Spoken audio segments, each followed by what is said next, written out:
Sebuah pohon yang berbuah membutuhkan waktu yang cukup lama sebelum bisa dipetik buahnya yang matang. Begitu pula dengan menuntut ilmu. Perintah sabar yang pertama adalah sabar dalam mewujudkan iman yang pokok. Kemudian sabar yang kedua adalah untuk mewujudkan penyempurnaan iman.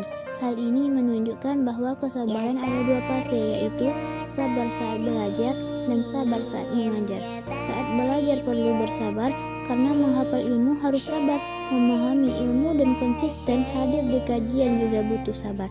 Berdasarkan uraian di atas dapat disimpulkan bahwa kesabaran adalah sahabat terbaik bagi seorang penuntut ilmu. Kata kunci ilmu yaitu sabar.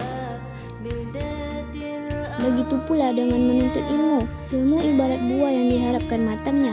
Adakah manusia yang langsung pintar ketika lahir? Adakah manusia yang langsung ahli tanpa butuh waktu berhari-hari, berbulan-bulan, bahkan bertahun-tahun untuk mempelajari dan mempraktekkannya? Tentu saja tidak. Kita perlu bersabar dalam menjalani prosesnya. Syekh Yusuf Al-Qaradawi menyatakan bahwa tidak ada keberhasilan di dunia dan kemenangan di akhirat kecuali dengan kesabaran. Kalaulah para petani tidak bersabar dalam menanam benih, niscaya tidak akan pernah memanen. Kalaulah bukan karena kesabaran seorang pelajar terhadap pelajarannya, niscaya ia tidak akan pernah sukses dan bisa belajar.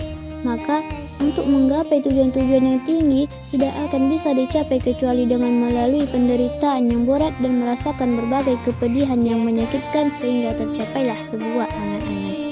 Di dalam Al-Quran, Allah Subhanahu wa Ta'ala memerintahkan kita untuk bersabar pada dua hal.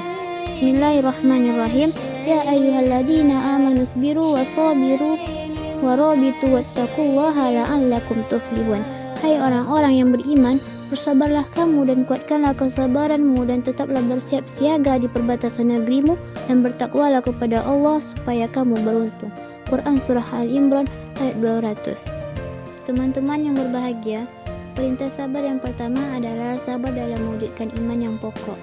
Kemudian sabar yang kedua adalah untuk mewujudkan penyempurnaan iman. Hal ini menunjukkan pentingnya sabar dan kita diperintahkan bersabar sampai ketemu Allah. Karena memperjuangkan agar iman semakin sempurna, diantaranya adalah berjuang melalui ilmu merupakan perjuangan sampai akhir hayat. Hal ini juga membuktikan bahwa sabar tidak ada batasnya karena pahalanya pun tak terbatas.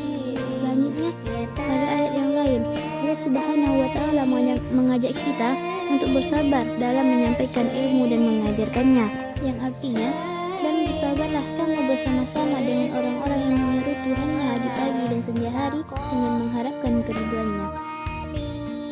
Teman-temanku yang berbahagia, hal ini menunjukkan bahwa kesabaran ada dua fase, sabar saat belajar dan sabar saat mengajar.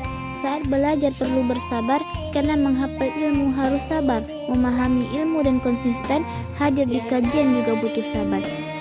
Begitu pula saat mengajar, karena untuk bertaduduk menyampaikan ilmu kepada masyarakat perlu sabar, memahamkan mereka perlu sabar. Saat menemui kekurangan murid juga harus bersabar. Termasuk di dalam fase kedua ini adalah mengamalkan ilmu, karena di antara cara mengajar adalah memberi teladan yang baik. Bukan hanya bersabar, kita juga dianjurkan untuk berdoa. Al-Quran mengajarkan doa ini untuk kita, dan katakanlah, ya Tuhanku, tambahkanlah kepadaku ilmu pengetahuan. Cukuplah ayat ini yang menggambarkan ketinggian dan kemuliaan ilmu ketika Allah memerintahkan nabinya untuk berdoa agar meminta ketambahan ilmu. Teman-temanku yang berbahagia, berdasarkan uraian di atas dapat disimpulkan bahwa kesabaran adalah sahabat terbaik bagi penuntut ilmu.